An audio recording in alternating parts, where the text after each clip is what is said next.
Voici, dans la 43e année de ma vie, quand dans une vision céleste, avec grande peur, je fus saisi d'une aspiration tremblante, je vis la plus grande splendeur dans laquelle prit forme une voix venant du ciel, me disant « Ô homme fragile, cendre des cendres et corruption de la corruption, dis et écris ce que tu vois et entends. » Ici parlait Hildegarde de Bingen, à qui aujourd'hui est consacrée une vie, une œuvre, imaginée par Claude Métras, Catherine de Seine, Anou Grimbert et Jean Menot lui donneront voix.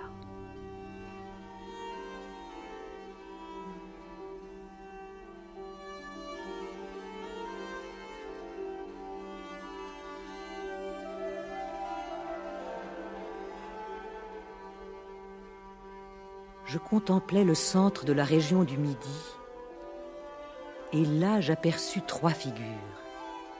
2 d'entre elles se tenaient debout dans une fontaine d'eau très pure, sertie dans sa partie supérieure d'une pierre ronde percée de cavités. Elles y étaient comme enracinées. Comme des arbres, elles semblaient croître en cette eau, l'une entourée d'un éclat de pourpre, l'autre d'un éclat tout de blancheur. Je ne pouvais tout à fait les contempler.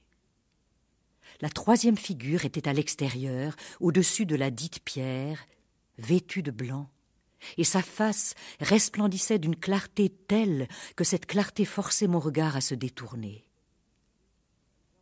L'on apercevait au-dessus, comme une nuée, les ordres bienheureux des saints que contemplaient avec intensité les 3 figures. La première figure s'exprimait ainsi. Je suis l'amour, la clarté du Dieu vivant. C'est moi qui fus aux côtés de la sagesse quand elle accomplit son œuvre. L'humilité qui plonge ses racines dans la fontaine de vie m'a assisté, et la paix lui est jointe. Par la clarté que je suis, naît, telle une foudre, la lumière vivante des anges bienheureux. De même que la lumière projette ses rayons, la dite clarté est lumière pour les anges bienheureux. Elle ne peut que resplendir. Il n'est point de lumière sans rayonnement. C'est moi aussi qui ai écrit l'homme. En moi, en mon ombre, il a trouvé ses racines. L'eau recèle toujours l'ombre des objets. Je suis en effet fontaine de vie. En moi, telle une ombre, j'ai enfermé toutes les créatures. Et cette ombre a servi de modèle à la création de l'homme par le feu et par l'eau. C'est que je suis le feu et l'eau, cette eau qui est vie. Les chroniques médiévales racontent que lorsque des prédicateurs réputés étaient annoncés dans les villes, de grandes foules accouraient pour les entendre, et c'étaient là de vastes soucis pour les échevins. En effet, les gens montaient sur les toits et sur les échafaudages pour mieux assister au spectacle, et il en naissait désordre, écroulements et mortels accidents. Et telle était la fascination qu'exerçait la parole, quand cette parole portait en elle une part du message divin. Et il existe une histoire de la parole comme il existe une histoire de la peur ou une histoire de l'amour. Il est des siècles qui paraissent voués au silence. À cette pratique de la parole, Hildegarde de Bingen a donné beaucoup de sa vie. Selon les chroniques, elle va de Cologne à Trèves, de Metz à Bamberg, s'adressant aussi bien au peuple qu'aux moines ou aux moniales, car en son temps, les femmes aussi peuvent parler de Dieu. Bientôt, il n'en sera plus de même, et on pourra dire que les sermons d'Hildegarde constituent un phénomène unique dans l'histoire de l'Occident. Alors, que fut cette parole ? Il n'en reste point de traces. Mais l'œuvre écrite nous donne quelque image de ce qu'elle pouvait porter. Et dans cette œuvre, on observe une double tension. D'abord, une attention extrême à la réalité visible du monde, à la vie du corps triomphant et souffrant, aux multiples figures de l'existence matérielle et aussi de celle des bêtes, des plantes ou des pierres. Mais le monde invisible n'a pas pour elle moins de réalité. La terre et ses énigmes, le ciel et son mystère ne sont que les visages complémentaires de la création. Et il nous faut l'imaginer petite fille à l'aurore de ce XIIe siècle qui vit l'Occident sortir de la longue confusion des temps obscurs. C'est une enfant des forêts. Elle est née en 1098 dans une famille de petite noblesse près de la ville d'Alzey, à quelques 30 kilomètres du Rhin, entre Mannheim et Mayence, et c'est autour de ce fleuve que va s'édifier sa vie. Au dehors, c'est l'histoire avec ses tragédies. Dans tout l'Occident, la rumeur de la croisade avec son cortège de massacres, d'aventures, de folles espérances. Et en pays allemand, la grande querelle entre l'Empire et la papauté. Et contre ces malheurs de l'histoire qu'engendre la convoitise des puissants et les délires des communautés qui sont écrasées par le dénuement, le XIIe siècle va imaginer deux voies de rédemption qui sont toutes deux des rédemptions par l'amour. D'un côté, le recours à la parole de Dieu, une aventure grandiose pour s'immerger dans la clarté du ciel, et c'est ce dont témoignera Hildegarde de Bingen. Et de l'autre, l'invention de l'amour humain qu'incarneront les chantres de l'amour courtois, troubadours au sud, trouvères au nord. Mais entre ces deux routes, les croisements sont multiples. Trouvères et troubadours font un détour par le cœur et par le corps de la femme pour trouver l'illumination divine, c'est-à-dire apercevoir un peu de la connaissance cachée. À 8 ans, Hildegarde quitte le domaine familial pour être éduquée par une recluse, Jutta von Spanheim, qui a domicile un peu plus à l'est dans la vallée boisée de la Nahe, auprès du monastère consacré à saint Disibode, qui était un moine irlandais du 7e siècle, dont plus tard d'ailleurs elle écrira la vie. Et c'est là qu'Hildegarde va devenir moniale dans l'ordre des bénédictines. Apparemment, c'est une existence de renoncement, mais renoncement à quoi ? En ces temps où la guerre régit l'essentiel des relations entre les sociétés, qu'en est-il du sort des femmes ? En dehors de quelques cas privilégiés, elles sont les grandes victimes de la violence et de la sauvagerie, quel que soit leur rang social. Et le monastère est en fait le seul moyen qui leur est offert d'échapper à la brutalité des mœurs du temps et de s'affirmer comme créatures humaines.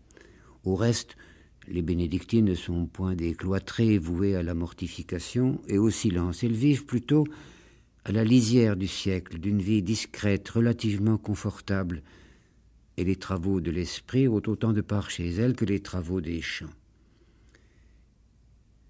Même si, bien souvent, Hildegarde fait mention de son inculture, de son ignorance, toute son œuvre témoigne en effet du contact profond qu'elle eut avec le savoir de son temps. En 1136, à 38 ans, elle devient abbesse de Disibode, où il existait 2 communautés, une de femmes et une d'hommes. Puis, en 1150, elle fonde un cloître à Bingen, sur les bords du Rhin.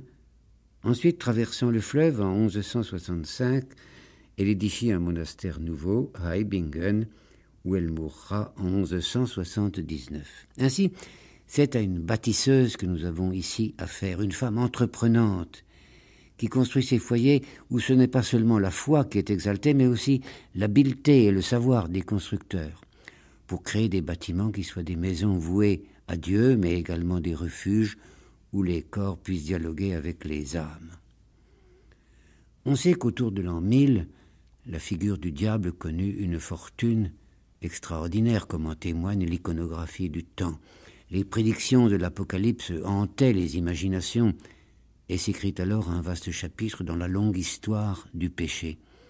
Mais à cette histoire, Hildegarde semble ne prêter qu'une oreille distraite. Certes, elle connaît les visages du mal et tout ce qui affecte l'homme en son quotidien, mais, et ce sera la source de son œuvre médicale, ce mal n'est peut-être qu'une erreur que nous faisons dans la lecture de la création.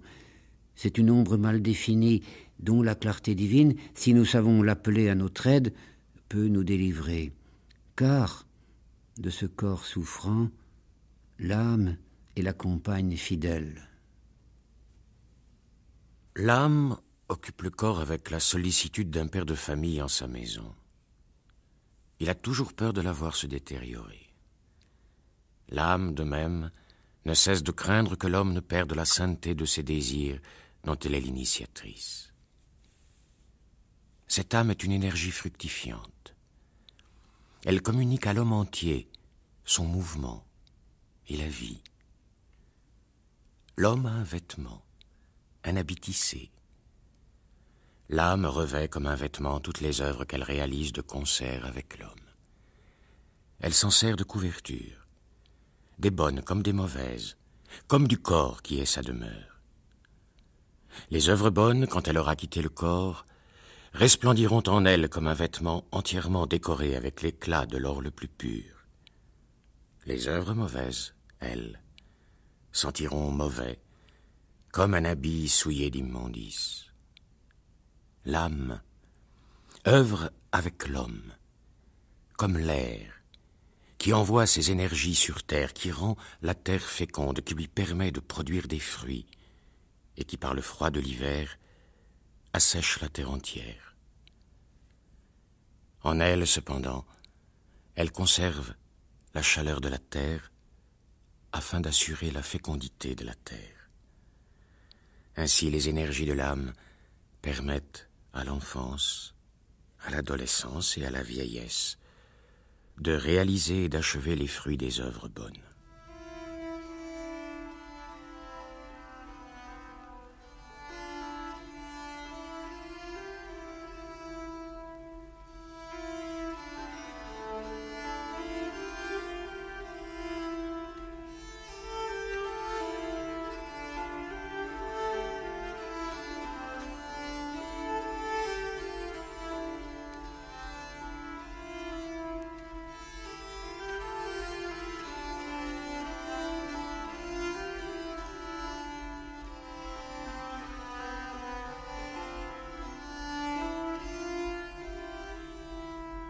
Certes, il y a Satan et la profusion de ses œuvres mauvaises en l'homme et en la nature.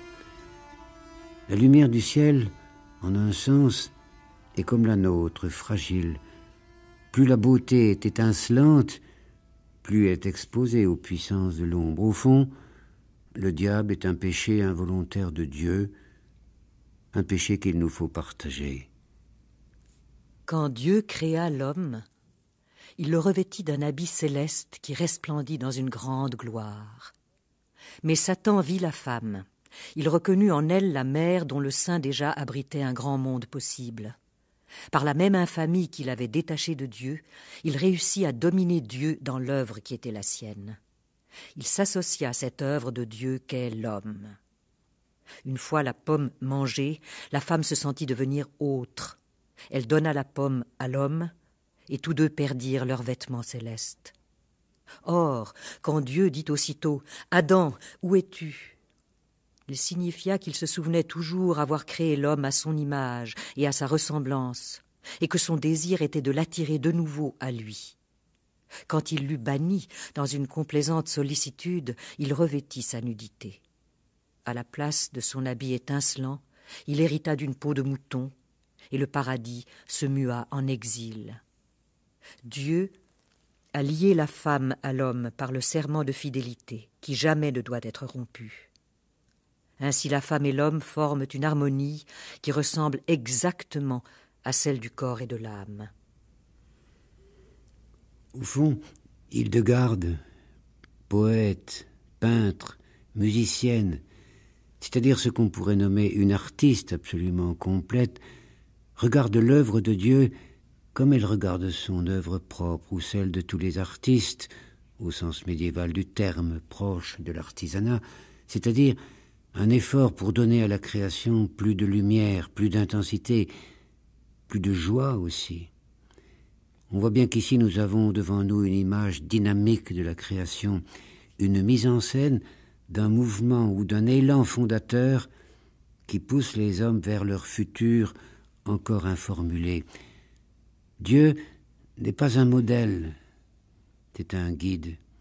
Et d'une certaine manière, le destin des hommes est grandiose parce qu'il est aussi une image exaltante pour Dieu. Les figures mauvaises, ce sont celles qui refusent d'accompagner la divinité dans son futur encore incréé.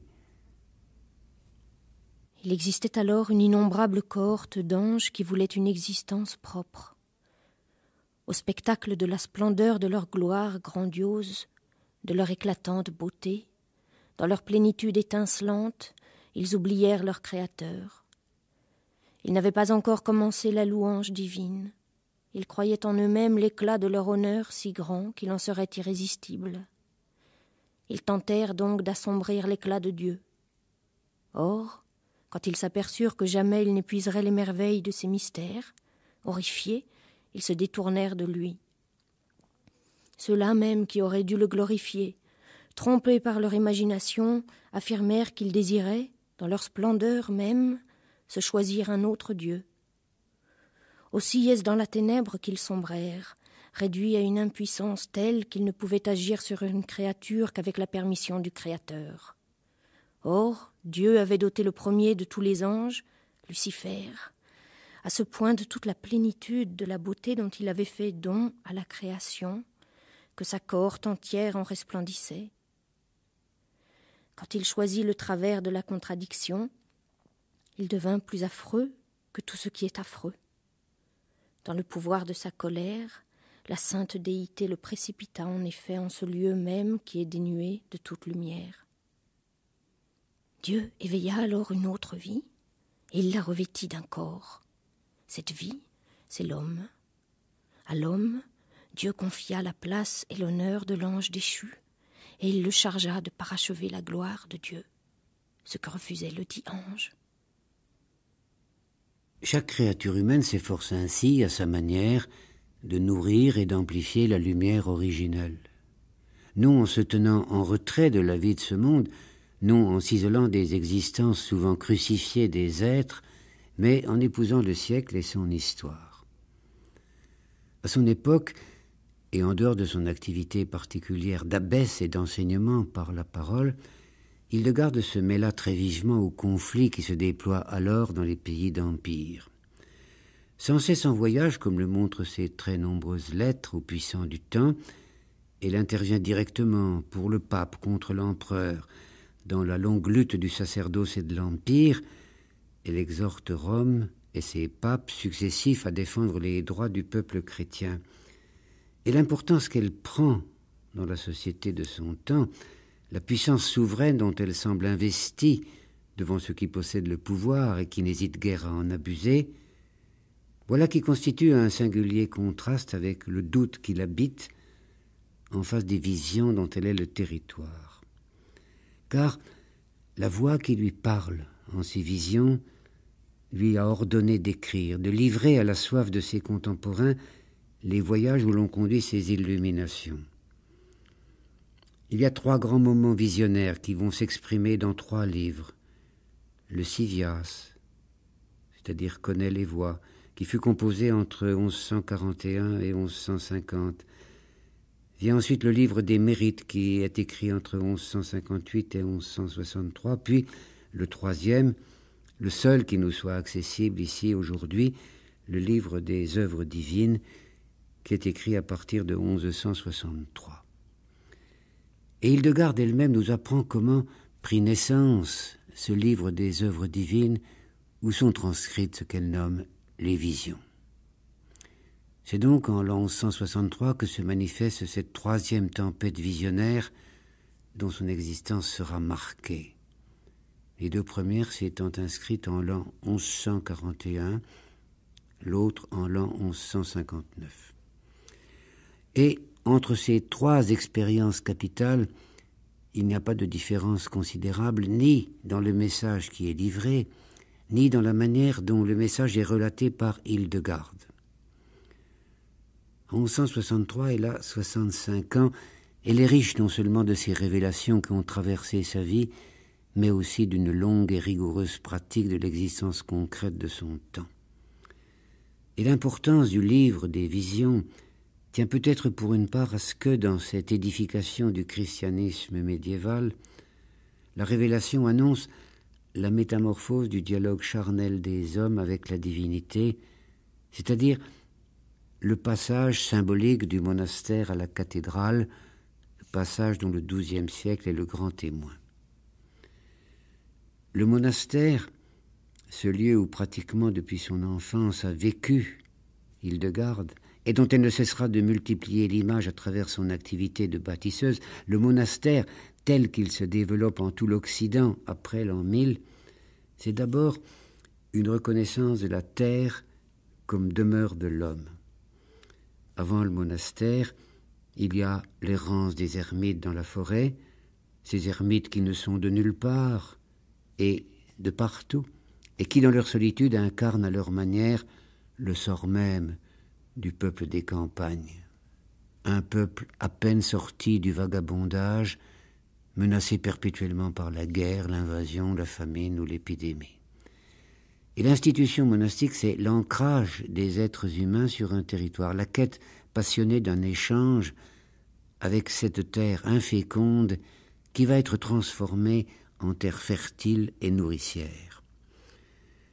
L'histoire met en lumière le grand défrichement qui s'accomplit alors dans tous les royaumes chrétiens. Ce défrichement, c'est le recul de la forêt où vit l'homme sauvage, abandonné presque sans défense aux caprices de la nature, au profit du champ cultivé, du jardin, où les hommes trouvent à la fois la sécurité matérielle et la sécurité affective, puisque c'est le début d'une véritable communauté de travail qui devient en bien des endroits une communauté de prière et une communauté de vie. Et le monastère, c'est aussi l'avènement de la pierre, après des siècles où les habitats toujours éphémères des vivants s'incarnaient dans le bois qui, comme l'homme, est fragile et périssable. Inscrire le destin humain dans le minéral plutôt que dans le végétal, c'est non seulement regarder du côté de l'éternel plutôt que du côté de l'éphémère, c'est aussi affirmer qu'il y a un certain coin de terre privilégié où nous sommes attendus, qui a été créé spécialement pour nous. Selon l'expression évangélique, nous avons alors une pierre pour reposer notre tête. Ainsi, le monastère est création d'un espace où le geste humain, le pas humain prennent un sens nouveau. Au centre est le sanctuaire, c'est-à-dire le lieu où Dieu aimera à visiter les hommes. À la beauté mouvante, mais souvent dégradée ou périlleuse de la nature, succède une beauté à l'abri des caprices des saisons.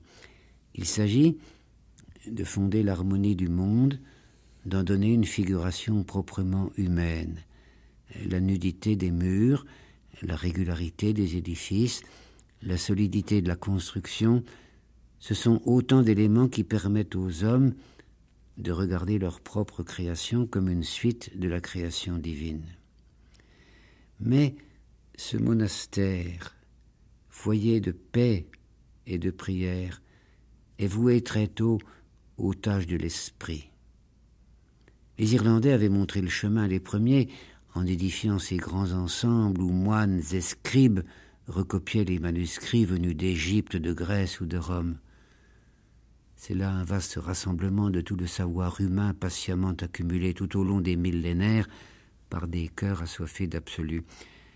Dans ces pays du Rhin, carrefour des grands courants fécondants ou incendiaires de l'histoire, les énergies qui se manifestent autour des centres monastiques, comme celui de Bingen, témoignent de la même fin de connaissance, mais au-delà des livres, au-delà des récits fondateurs qui racontent le dialogue des dieux et des hommes, l'imagination se livre volontiers à la découverte de merveilles encore inconnues.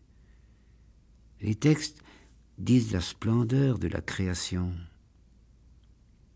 mais cette splendeur est sans limite, au cœur humain d'en révéler la richesse ou de recevoir directement du ciel la révélation de cette richesse. Et en sa première vision, Hildegarde nous dit ce qui lui fut ainsi livré. Je contemplais alors dans le secret de Dieu, au cœur des espaces aériens du Midi, une merveilleuse figure. Elle avait apparence humaine. La beauté, La clarté de son visage était telle que regarder le soleil eût été plus facile que regarder ce visage. Un large cercle d'or ceignait la tête. Dans ce cercle, un deuxième visage, celui d'un vieillard, dominait le premier visage. Son menton, sa barbe frôlaient le sommet du crâne. De chaque côté du cou de la première figure se détachait une aile. Ces ailes s'élevaient au-dessus du cercle d'or, au-dessus duquel elles se rejoignaient. La partie extrême de la courbure de l'aile droite portait une tête d'aigle. Ses yeux de feu rayonnaient comme en un miroir la splendeur angélique. La partie correspondante de l'aile gauche portait une tête d'homme qui luisait comme étincellent les étoiles. Les deux visages étaient tournés en direction de l'est. De chaque épaule de la figure, une aile descendait jusqu'aux genoux. Un vêtement qui avait l'éclat du soleil la revêtait. Dans les mains, elle portait un agneau qui luisait comme une journée débordante de lumière. La figure parla en ces termes. « C'est moi l'énergie suprême, l'énergie ignée. C'est moi qui ai enflammé chaque étincelle de vie. Rien de mortel en moi ne fuse. De toute réalité, je décide. Mes ailes supérieures enrobent le cercle terrestre. Dans la sagesse, je suis l'ordonnatrice universelle. » Mais comment saisir cette énergie ignée? Le monastère est en relation avec la terre qu'on laboure, qu'on ensemence, la terre où les morts descendent quand sont achevées les saisons du corps. C'est ce qu'on pourrait nommer un monde de l'horizontalité, celui où nous vivons quotidiennement, marchons, dormons, rêvons. Vient un moment, celui où se situe précisément l'existence d'Hildegarde, où l'horizontalité va peu à peu céder la place à la verticalité. Ainsi naîtra la cathédrale, expression magique de la volonté d'atteindre le ciel lui-même, afin que Dieu soit encore plus près des hommes, ou les hommes plus près de Dieu. Dans la démarche d'Hildegarde, où la parole divine est là pour nourrir la parole humaine, il y a souterrainement l'image très ancienne de l'arbre renversé.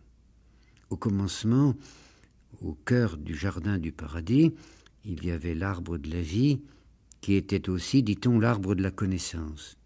Cet arbre enfonçait profondément ses racines dans cette terre que les hommes devaient peupler et féconder. Et nos premiers parents vivaient sur les branches de cet arbre et pouvaient s'y reposer ou y aller et venir comme des oiseaux toujours proches du bleu céleste. Mais puisque le temps s'est renversé, puisque nos lointains parents ont été précipités au pied de l'arbre pour des raisons obscures dont nous continuons à supporter la malédiction, et c'est l'image qui sera reprise dans la très étrange tour de Babel, nous devons nous aussi retrouver l'arbre inversé, celui dont les racines touchent au ciel et dont les branches sont comme le toit de la terre. D'où la figure de la cathédrale, dont la flèche est une racine, cherchant à ramener à elle la semence divine, cette eau ignée qui est la nourriture privilégiée des humains. C'est ici, comme le dit Dante, l'arbre qui vit de sa cime. Et comme le dira Gabriel Dufour-Kowalska dans son beau livre sur l'arbre de vie et la croix, l'arbre contre nature, dressant ses racines vers le haut et ses branches vers le bas, comme il est dit dans la Bhagavad Gita, l'arbre renversé témoigne du dépassement de l'ordre naturel. L'arbre, tout entier immergé dans la lumière, tout absorbé en elle, qu'il en devient lui-même le soleil qui illumine tout, c'est l'arbre épiphanique, l'arbre de la manifestation, l'emblème par excellence de l'imagination visionnaire. Et dans l'invention de la cathédrale, il y a, comme dans la vision d'Hildegarde, l'obsession de la lumière. Dans l'univers horizontal, celui du monastère, qui est comme la première image du sanctuaire, il y a aussi quête du monde lumineux. Il y a tentative de chercher à travers la pierre et l'espace minéral la restitution d'une clarté vraiment divine. Mais ce n'est là qu'un prélude à la vraie révélation lumineuse. La pierre porte en elle le vrai secret de cette lumière. Et la cathédrale va être une aventure extraordinaire pour aller jusqu'au bout de la richesse énigmatique de la pierre. Il faut, dans ce sens, la travailler, l'affiner, de manière à ce qu'elle perde sa lourdeur, qu'elle devienne l'essence même de la légèreté, qu'elle soit semblable à la danse de la création.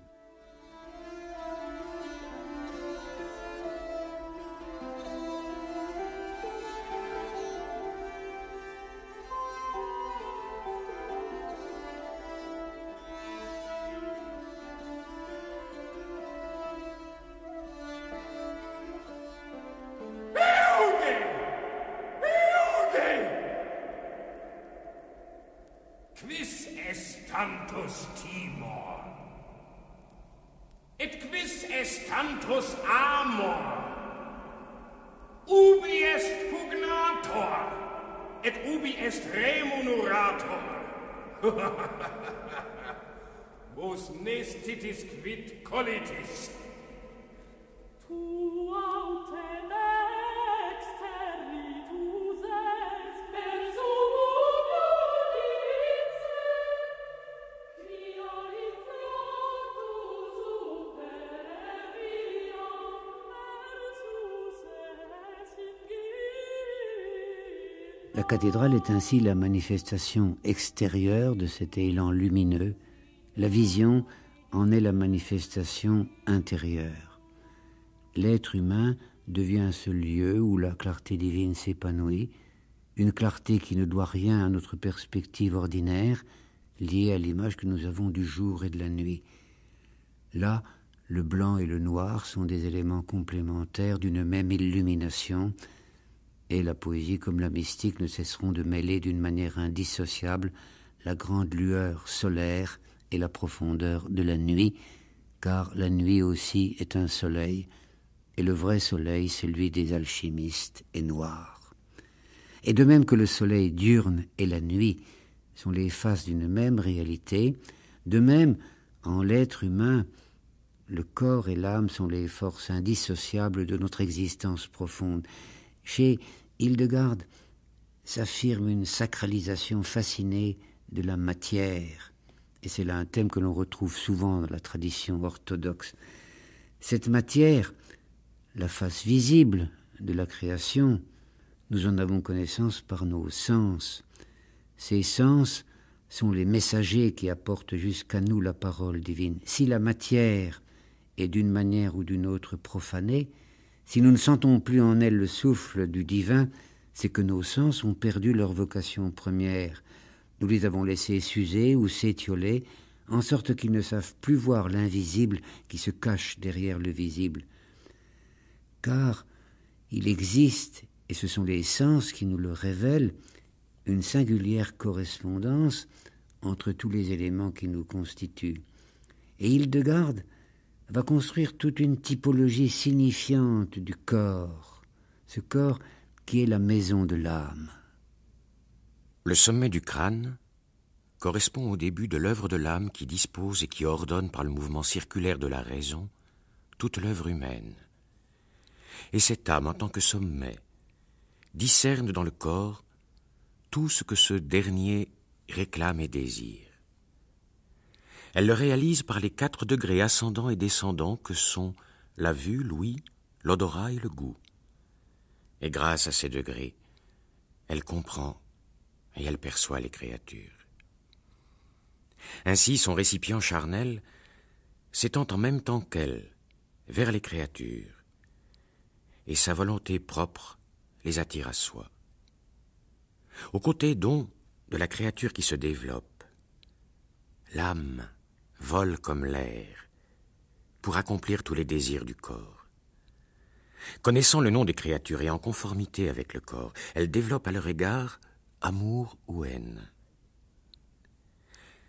La taille de la stature humaine et sa largeur, lorsqu'on étend régulièrement les mains et les bras à hauteur de la poitrine, sont identiques. Cette égale mesure de la hauteur et de la largeur de l'homme correspond à la science du bien et à celle du mal. À cette science qui reconnaît le bien en ce qui est utile et le mal en ce qui est inutile. Or, l'âme est prise au filet par le goût de la chair et du sang des autres membres, comme les bêtes par les chasseurs. Elle peut à peine respirer, avant que le corps n'ait satisfait ses désirs. Ensuite seulement, elle éveille dans le corps ces soupirs qui montent vers elle. Dans cette exploration du monde visible, nous avons, nous dit Hildegarde, un double regard. D'un côté, par notre vue, nous avons connaissance de l'apparence sensible des choses. Mais, de l'autre côté, nous avons la vision, cette vision dont parfois le rêve ou la rêverie nous donne le pressentiment. Et cette vision nous éclaire sur la richesse symbolique du visible, sur tout ce que le visible recèle d'autre, comme si les images, parfois indéchiffrables, qui errent à travers l'univers comme à travers notre psyché, cherchaient en nous des points d'ancrage pour nous informer ainsi de la plénitude de la création, une plénitude qui sans doute est d'abord poésie. L'homme, dans la structure du monde, est pour ainsi dire en son centre.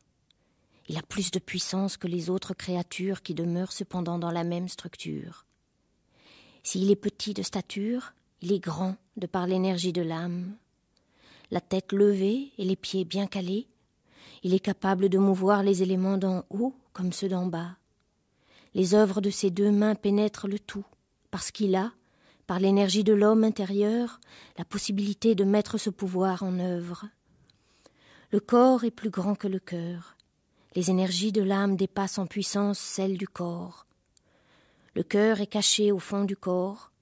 Le corps est entouré des énergies de l'âme qui s'étendent sur l'orbe de la terre entière. Les 4 têtes du léopard, du loup, du lion et de l'ours apparaissent dans les 4 contrées qui sont aussi les demeures des vents aux 4 côtés de l'univers. Les 4 vents n'ont pas, bien entendu, cet aspect, mais leur énergie ressemble à la nature de ces animaux. En une certaine mesure, en effet, l'homme existe au carrefour des soucis du siècle. Il est l'objet d'une foule de tentations. Or, la tête du léopard lui rappelle la crainte du Seigneur, celle du loup, les châtiments infernaux, celle du lion, la crainte du jugement de Dieu. L'ours, quant à lui, évoque la foule des ouragans et des angoisses qui assaillent son corps.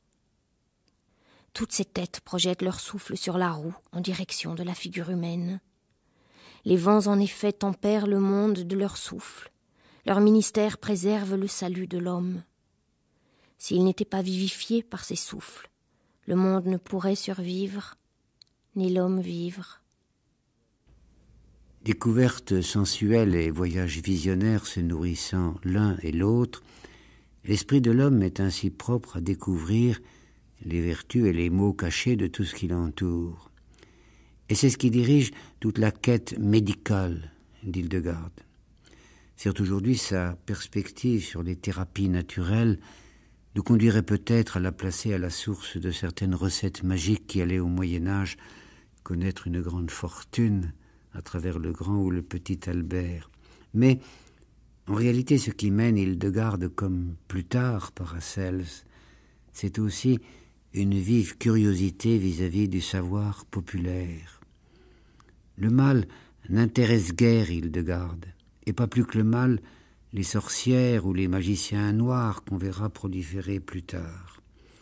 L'humilité qui lui est naturelle l'amène au contraire à observer avec passion et sans doute avec vénération ce que la sagesse populaire a pu tirer de l'observation attentive de la nature, une nature qui pour elle est d'abord secours et don de la divinité. La mandragore est chaude et légèrement aqueuse. Elle est née de la terre avec laquelle Adam a été créé. Elle a quelques ressemblances avec l'homme, mais elle reste une plante. À cause de sa ressemblance avec l'homme, la présence et les ruses du diable se font plus sentir en elle que dans les autres. C'est pourquoi, grâce à elle, l'homme obtient l'accomplissement de ses désirs, qu'ils soient bons ou mauvais, comme il l'a fait parfois avec des idoles. Quand on l'arrache du sol, il faut la mettre aussitôt dans une fontaine, Quand on l'arrache pendant un du jour sol, et une nuit. il faut la mettre aussitôt dans une Ainsi, fontaine. tout le mal et toutes les pendant humeurs un jour mauvaises et qui une sont nuit. en elle se trouvent Ainsi, tout le évacuées. mal et toutes les humeurs mauvaises qui sont en elle se trouvent évacuées, si bien qu'elle n'a plus aucune vertu magique ni fantastique. Mais si, quand on l'arrache, on la pose simplement avec la terre qui s'y attache sans la purifier dans une fontaine, elle garde alors des vertus dangereuses pour rendre de nombreux services aux magiciens et produire des visions, de même que parfois beaucoup de choses mauvaises ont été faites avec des idoles. Si un homme, soit sous l'effet de pratiques magiques, soit à cause Si de sa un propre homme, ardeur, soit a sous perdu l'effet toute de retenue, pratiques magiques, soit à qu'il prenne une cause de partie sa propre mandragore en ardeur, forme de a femme, perdu toute purifiée retenue, dans une fontaine, qu'il prenne une partie de mandragore en forme de femme, purifiée dans une fontaine, qu'il la garde attachée 3 jours et 3 nuits entre la poitrine et le nombril, puis qu'il divise ce même morceau en 2 parties, qu'il en garde une attachée 3 jours et 3 nuits sur chaque hanche, mais qu'il réduise en poudre la main gauche de cette silhouette, qu'il ajoute à cette poudre un peu de camphre, qu'il la mange, et il sera guéri.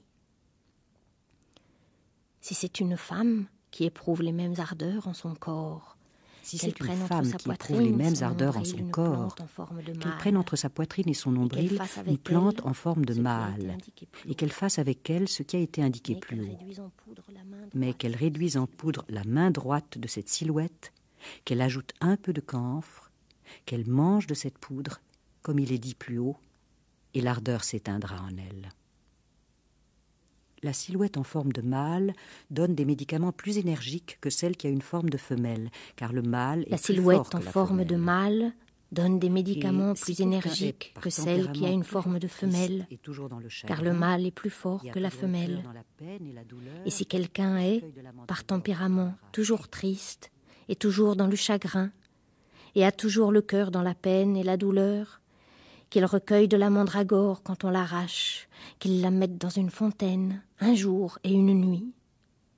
Une fois qu'elle est sortie de l'eau, qu'il la mette dans son lit à côté de lui, qu'il se réchauffe de la sueur de cette plante, et qu'il dise « Dieu, toi qui as créé l'homme avec le limon de la terre, sans mettre en lui de la douleur, voici que je place à côté de moi cette terre qui n'a jamais péché, pour que la terre dont je suis composée connaisse l'état de paix qui est en elle et dans laquelle tu l'as créée. »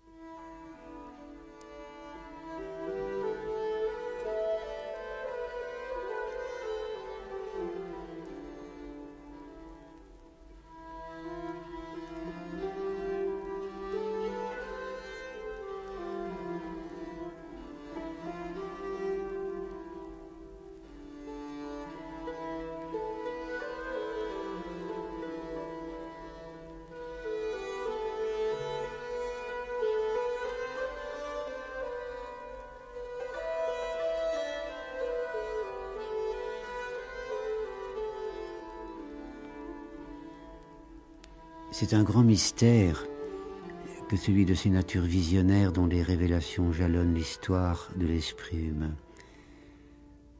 Chez Hildegarde, si l'on en croit ses contemporains, les moines Gottfried et Dieter, qui écrivirent sa biographie peu après sa mort, ce singulier privilège se manifesta alors qu'elle était encore dans le ventre de sa mère. Il n'y a là rien d'étonnant, mais c'est un continent dont les rivages ne nous sont pas accessibles.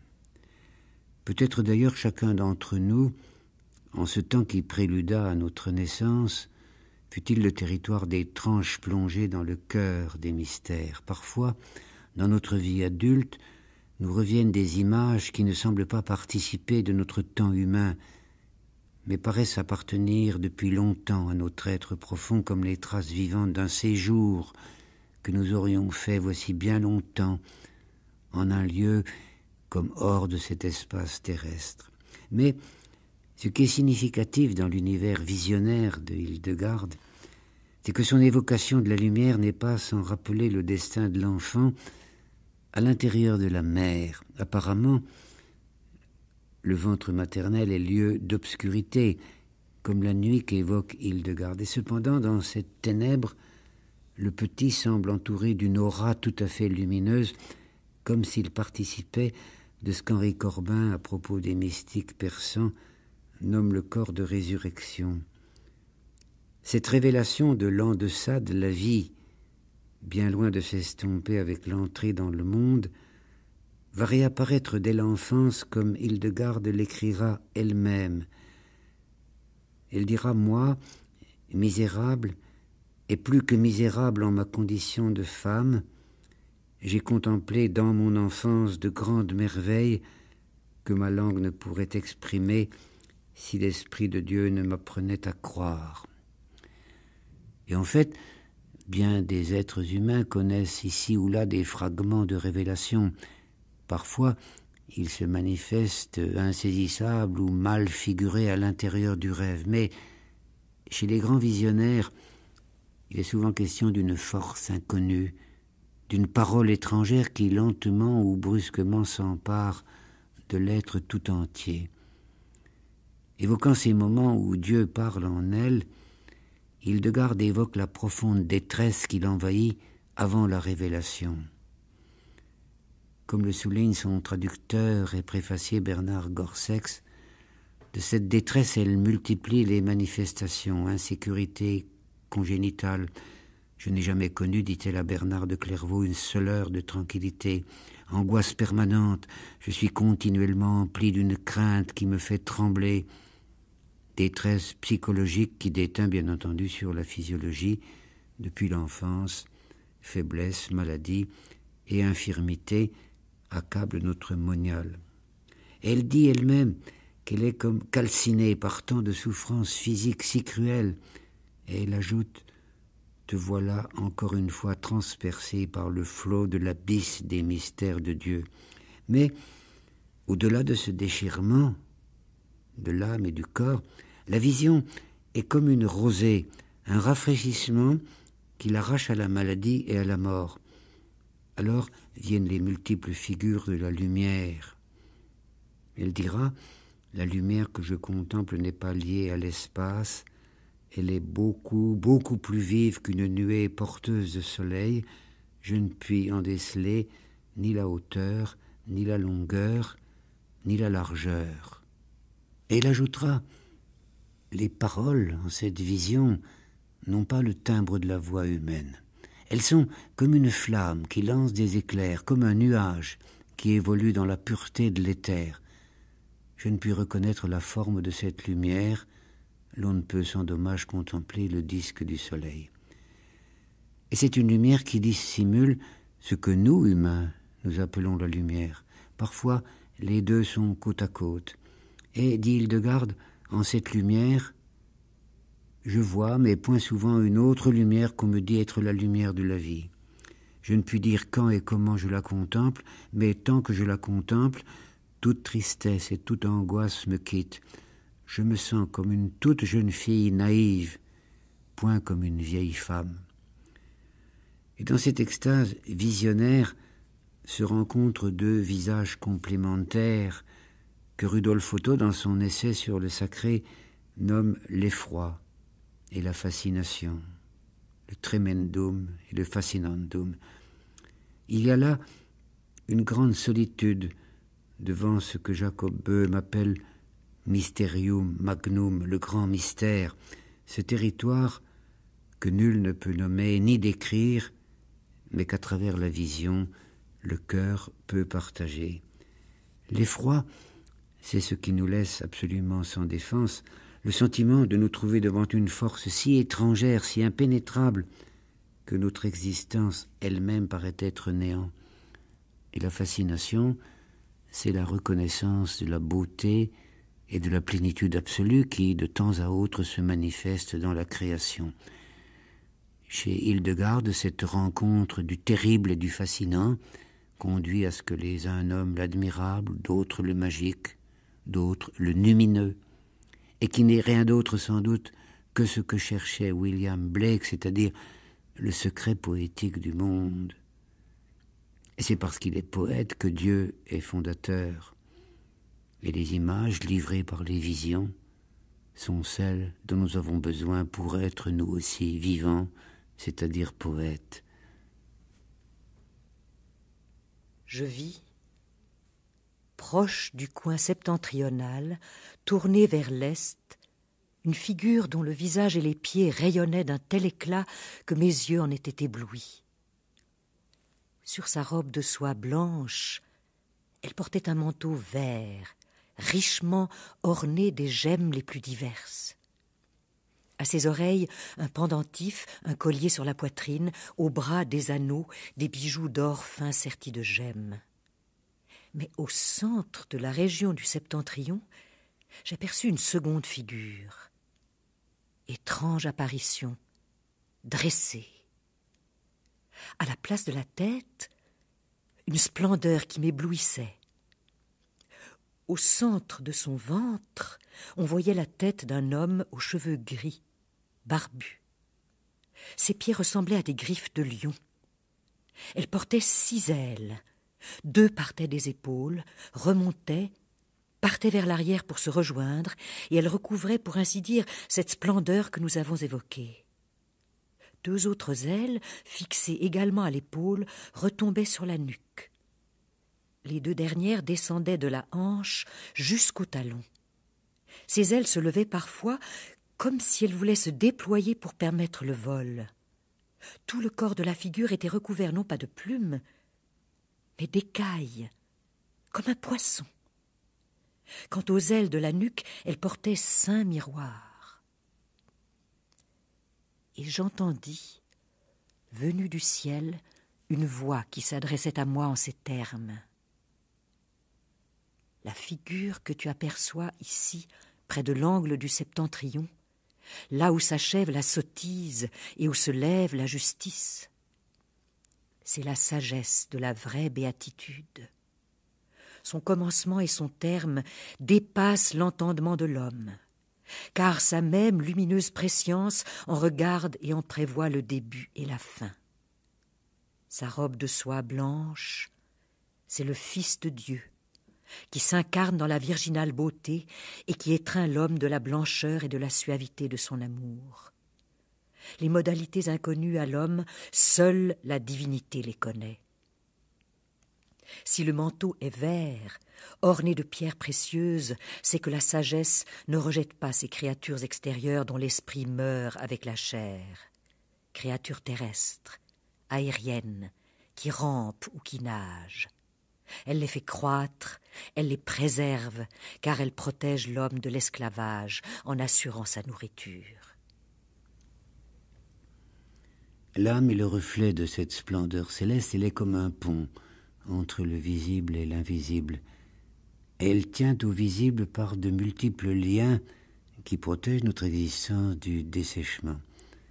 Assurément, l'incarnation est au cœur même de la méditation d'Hildegarde, loin des spéculations théologiques, loin des interprétations innombrables du livre qui vont livrer la chrétienté aux déchirements hérétiques. Elle ne cesse de ramener son regard vers ce qui constitue notre présence terrestre, notre chair. Chair non coupable. Il n'y a point chez elle la moindre condamnation, même pas la moindre mention de ce qu'on pourrait nommer les incertitudes de la chair. Chez elle, le mot désir, comme le mot amour, sont ceux qui expriment le mieux l'essence de la condition humaine, et l'âme est là pour aider le corps à s'accomplir. L'âme est l'humidité du corps. Elle l'humidifie pour ne pas qu'il dessèche, comme la pluie imbibe la terre. Si cette humidité qui provient de la pluie descend régulièrement, dans l'ordre et sans excès, elle provoque la germination. Si elle se déverse dans le désordre, elle suffoque la terre, elle la détruit, en même temps que des germes. De l'âme procèdent donc ces forces qui vivifient le corps humain, de même que l'humidité procède de l'eau. Aussi l'âme prend-elle plaisir à œuvrer avec le corps. Si l'homme qui agit suit le désir de l'âme, toutes ses œuvres sont bonnes, mauvaises s'il agit selon la chair. Par l'âme, L'humidité de la chair se dégage, car le souffle de l'âme ébranle le corps selon ce que réclame sa nature propre. Ainsi le souffle de l'âme nourrit le désir de l'homme. C'est que l'âme monte vers les cieux. Elle le sent, elle le reconnaît, en jugeant toutes les œuvres selon leur mérite. De même que la vie des sens régit le corps tout entier, de même l'âme raisonnable rassemble toutes les œuvres des membres de l'homme, considérant ce que ces membres peuvent réaliser conformément à leurs désirs. Elle fait donc germer en quelque sorte les membres de l'homme, comme l'humidité fait germer la terre, car elle est épandue par tout le corps de l'homme, comme l'humidité par toute la terre. La terre permet la germination des fruits utiles et inutiles. L'homme, lui aussi, recèle en lui l'aspiration au ciel.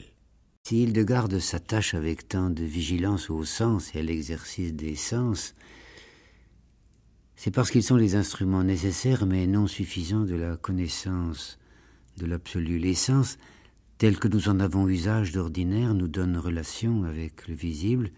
Nous pouvons traduire concrètement le message qu'ils nous livrent. Et ce que Rimbaud appellera le dérèglement des sens, c'est une tentative pour aller au-delà de ce message, comme si, effectivement, par l'intermédiaire de notre propre corps, au-delà de nos sensations et de nos émotions, une part du visible pouvait nous être révélée. Il me semble que dans cette errance vers la connaissance divine, le socle fondamental sur lequel va s'appuyer Hildegarde, c'est la musique. Dès sa toute petite enfance, elle participe activement aux liturgies multiples du monastère. Nul doute qu'elle ait tenu une place privilégiée dans les chœurs, qu'elle ait été appelée comme soliste dans les cérémonies rituelles. Or, cette expérience de la musique pour un enfant inspiré est toujours bouleversante, car c'est par elle que le monde révèle sa dimension cachée. C'est elle qui, en atteignant ce que le cœur a de plus profond, fait naître dans une sensibilité neuve les larmes et l'extase. Et c'est là sans doute qu'Hildegarde, lentement, va découvrir cette harmonie cachée dont l'obsession va nourrir tout son périple.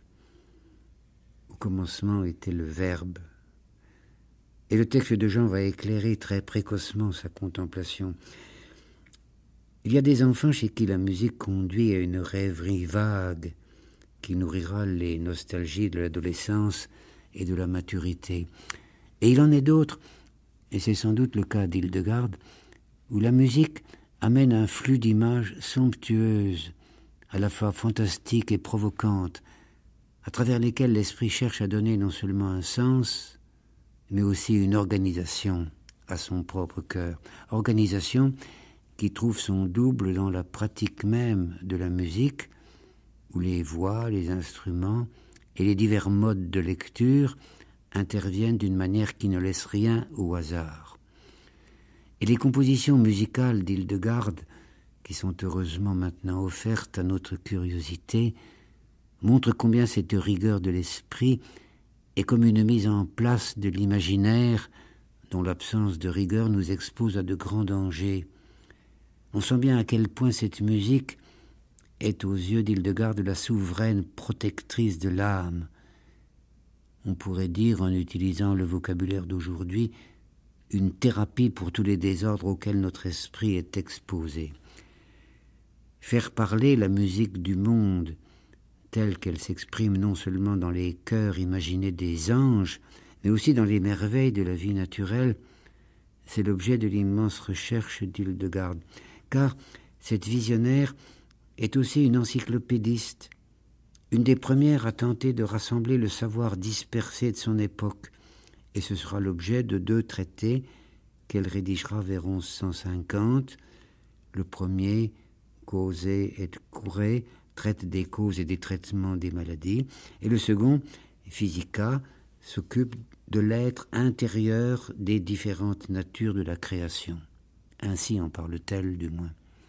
Et dans cet amoncellement de recherche éclate toujours le souci fondamental d'Hildegarde, un souci qui se retrouvera plus tard chez Paracelse, révéler à quel point la création est faite pour l'homme, Et quelle possibilité est la sienne de trouver dans la nature et en lui-même tous les instruments de son salut, salut de son âme, certes, puisque la foi divine est la flamme fondamentale, mais aussi salut de la chair, celle des hommes et celle de la nature tout entière.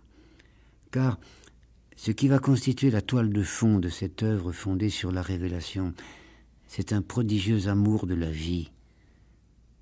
Au temps de sa prédication apparaissent d'abord dans le nord de la France, puis dans les Flandres, les premiers ferments de ce qui deviendra le catharisme. Et la condamnation qu'elle va porter sur ceux qui deviendront plus tard les martyrs de l'hérésie tient précisément à l'anathème que ces hommes purs jettent sur la chair, sur la matière. Hildegarde n'étant rien proche de ces ascètes qui cherchent la lumière dans la fuite du monde et le mépris de la chair. C'est dans l'intensité même de la vie présente que peut être dévoilée l'intensité du feu divin.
La figure de l'amour que tu aperçois au centre de la roue montre qu'à cette perfection qui permet à la puissance de Dieu de tout soumettre et joint l'amour comme en une sorte de quiétude.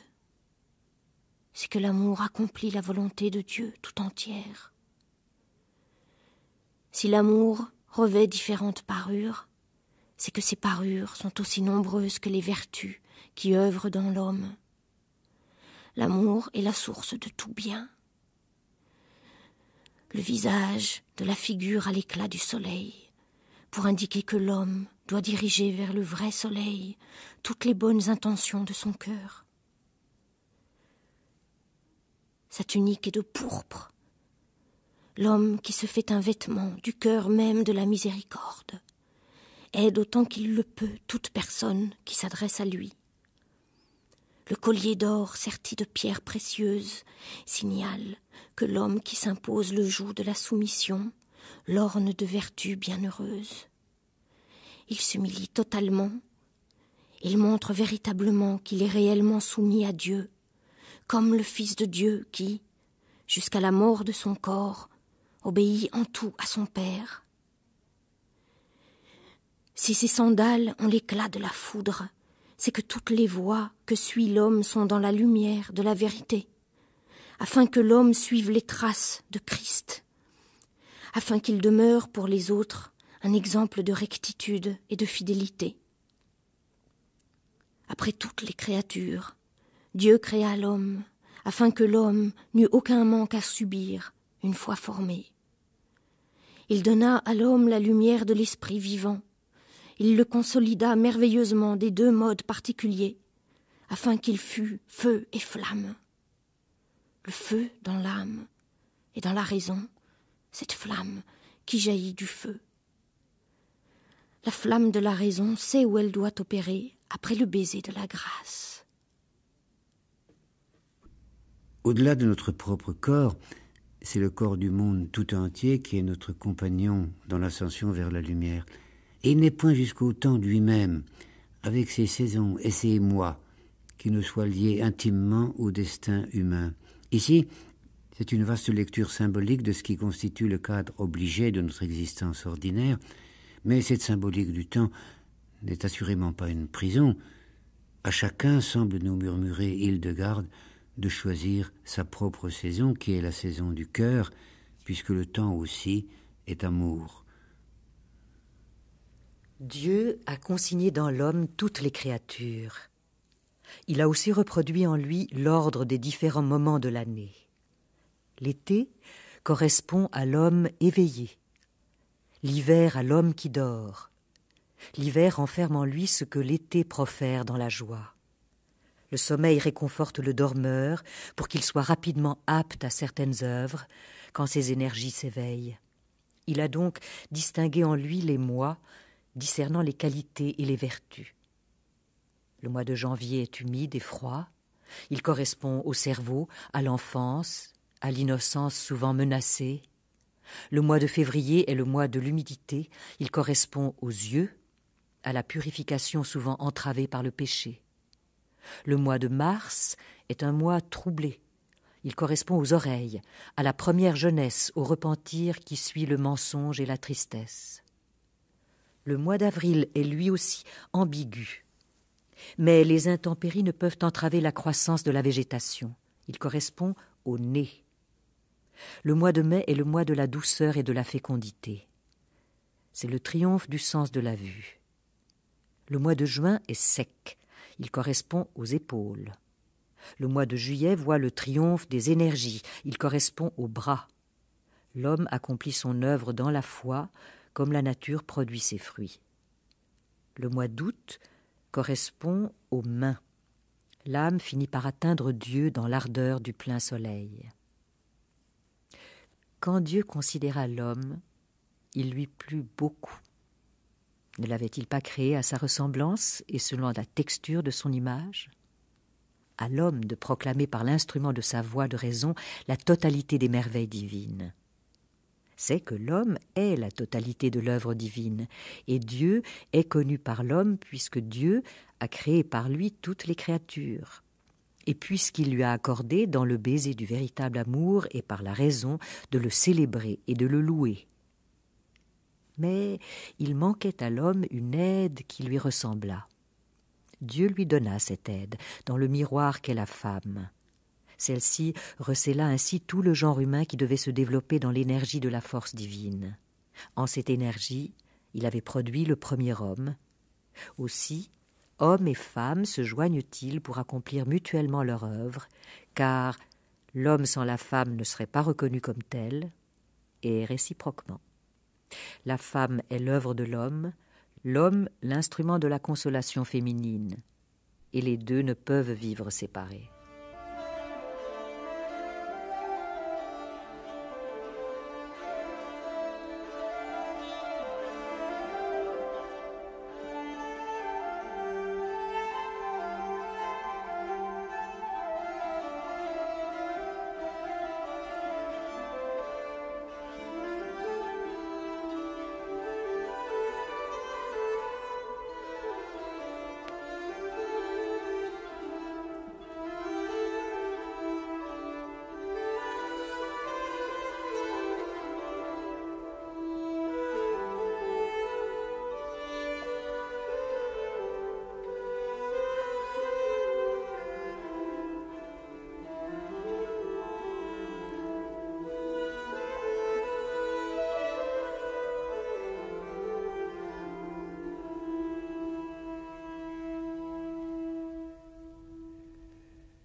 Et maintenant, pour entrer au cœur de la parole d'Hildegarde, pour accéder vous aussi peut-être à ce paysage de la vision, imaginez. Imaginez que c'est une belle nuit d'hiver où les étoiles cherchent leurs reflets sur la terre neigeuse. Imaginez que vous allez vers le minuit à travers la ville désertée. La rue est pauvrement éclairée, toutes les façades sont obscures. Mais un peu plus loin, un espace plein de clarté, une taverne, une échoppe, qui sait, mais il n'y a point de porte pour y entrer, et derrière les vitres, vous découvrez, assis à une longue table de vieux bois, quelques gens de tous âges, des vieilles femmes blanchies, des petits tout blonds, et des filles un peu échevelées. Et au milieu d'eux, quelqu'un parle. Mais vous ne le voyez que de dos, et il est si étrangement vêtu, si étrangement posé, que vous ne savez s'il s'agit d'un adolescent tout près encore de l'enfance, d'un vieillard chenu, ou d'une femme en sa plénitude, car l'enfance, la maturité ou le grand âge peuvent témoigner de la même souveraineté. Et tous les regards, tous les corps sont tendus vers cette parole, dont vous sentez que c'est une parole de transfiguration. Rembrandt a peint souvent dans ses scènes bibliques cette bouleversante complicité. Mais pour vous, qui êtes dans la ruelle sombre, cette parole est silence et absence. Vous ne saurez jamais rien de la magie singulière qui circule ainsi parmi ces créatures assemblées. Vous garderez seulement l'image de ces visages qu'un feu, qui n'est point tout à fait de cette terre, a si vivement illuminé. Car la nuit est maintenant totale. La lumière a disparu, et vous voilà rendu à l'obscurité du monde qui est aussi votre obscurité. Mais peut-être plus tard, beaucoup plus tard, dans un rêve, dans une étreinte heureuse, ou dans une longue marche solitaire à travers la lande, le voile va se déchiqueter, et cette parole que vous n'aviez pas entendue, voilà qu'elle devient vivante, que chaque mot, chaque intonation vous en devienne clair et rayonnant. Un instant, vous êtes comme Hildegarde visionnaire, et vos yeux ont découvert un paysage auquel les humains n'ont point accès. Et cette vision fugitive vivra avec vous désormais comme la trace brûlante d'une étoile qui vous a murmuré quelque chose du grand secret. Cette expérience fut celle d'Hildegarde, non point un jour seulement comme il nous arrive à nous, mais tout au long de son existence terrestre. Et à travers cette expérience, elle nous parle de son propre secret, mais aussi de notre propre secret, et elle nous découvre un peu de cette joie qui est en nous et que nous ne savons pas mettre dans la lumière. Dans une de ces visions, elle rencontre les 4 chevaux de l'Apocalypse. Le cheval blanc qui vient de l'Orient et qui symbolise le temps du paradis. Le cheval rouge-feu qui représente la discorde et la guerre entre les hommes et entre nous-mêmes. Le cheval noir qui témoigne de la souffrance et de la mort dans nos vies déchiquetées. Et le cheval verdâtre qui symbolise l'enfer, c'est-à-dire l'angoisse et la désespérance. Et ces 4 chevaux cohabitent en chacun de nous, nous écartelant dans les 4 directions de l'espace. Mais, nous dit Hildegarde, ces chevaux ne sont que des figures chimériques qu'engendre en nous la peur de n'être que ruine et cendre. Et si nous sommes assez téméraires pour savoir qu'en nous circule une parcelle de souffle divin dont naquirent la lune et le soleil et la splendeur des pierres et des plantes, alors nous trouverons cet esprit du monde qui est, selon Hildegarde, une rosée rafraîchissante, une fontaine de vie où s'épanouit à jamais la fleur du salut. Je vis comme une roue d'une surprenante amplitude qui ressemblait à un nuage blanc et qui était tournée vers l'Orient. Cette roue était coupée en 2 par une ligne transversale qui se déployait de gauche à droite comme la respiration d'un homme. Dans la moitié supérieure de la roue, du sommet jusqu'au milieu de la dite ligne, on voyait descendre un rayon, comme une aurore rougeoyante. La partie supérieure de la roue, du côté gauche jusqu'en son milieu, émettait une couleur verte, et du côté droit jusqu'au milieu, une couleur rouge. Les 2 espaces qu'occupaient ces 2 zones colorées étaient identiques. La moitié de la roue située au-dessus de la ligne transversale était d'un blanc mêlé de noir. Or, voici qu'au milieu de la roue, et sur la ligne dont je viens de parler apparut, trônant, une figure qui m'avait été auparavant présentée, comme étant l'amour. Sa parure était cependant différente de l'apparition précédente. Son visage resplendissait comme le soleil.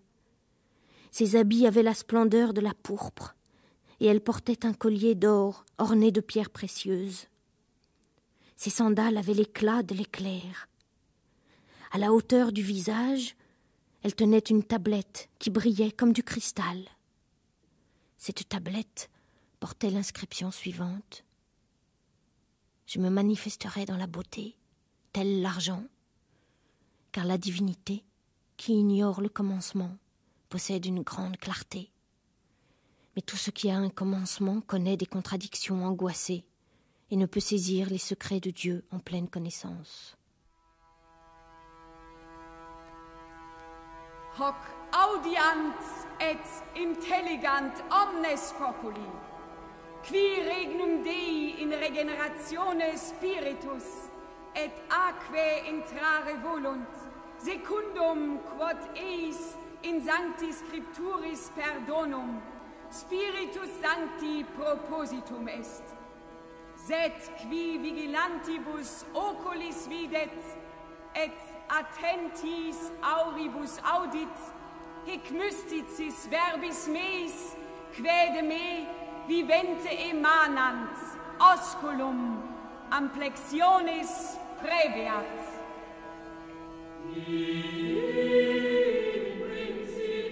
Que cette parole soit bien entendue et comprise par tous ceux qui veulent entrer au royaume de Dieu, renaissant par l'Esprit et par l'eau, ainsi que l'a montré l'Écriture par le don de l'Esprit Saint. Mais celui qui regarde avec des yeux vigilants, écoute avec des oreilles attentives, qu'il accueille les paroles mystiques qui coulent de moi, l'être vivant, qu'il reçoive le baiser de mon étreinte.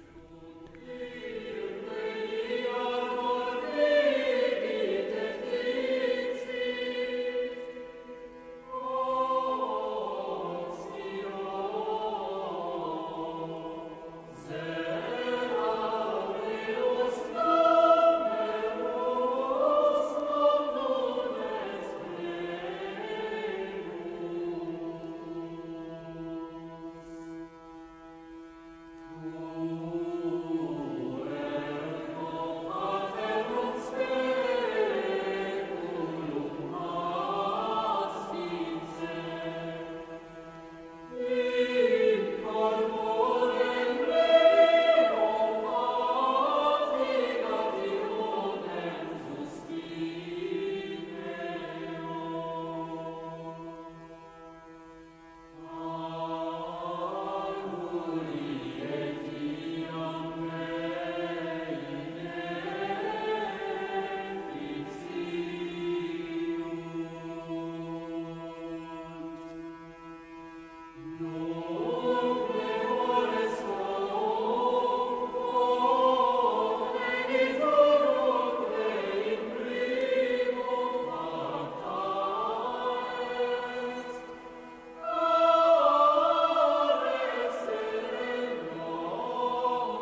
C'était Hildegarde de Bingen, une émission de Claude Métras, avec les voix de Catherine de Seine, Anouk Grimbert et Jean Menot.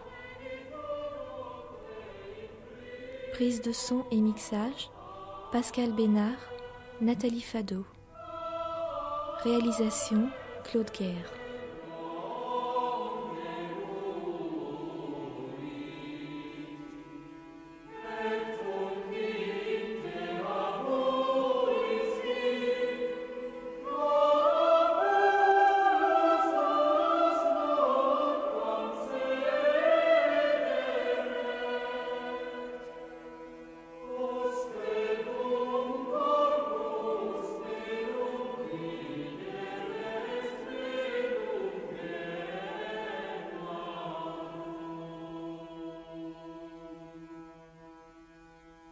D'Hildegarde de Bingen, on trouvera en librairie le livre des œuvres divines ou Visions, présenté et traduit magnifiquement par Bernard Gorsex aux éditions Albin Michel. On trouvera aussi le livre des subtilités des créatures divines, plus généralement connu sous le titre Physica, traduit par Pierre Monat et publié aux éditions Jérôme Millon à Grenoble. Dans la musique de Hildegarde de Bingen, on trouvera, dans les enregistrements contemporains, l'Ordo Virtutum, 2 disques parus chez Harmonia Mundi et orchestrés par l'ensemble de musique médiévale Sequentia, et les séquences et hymnes, un disque publié chez Hyperion.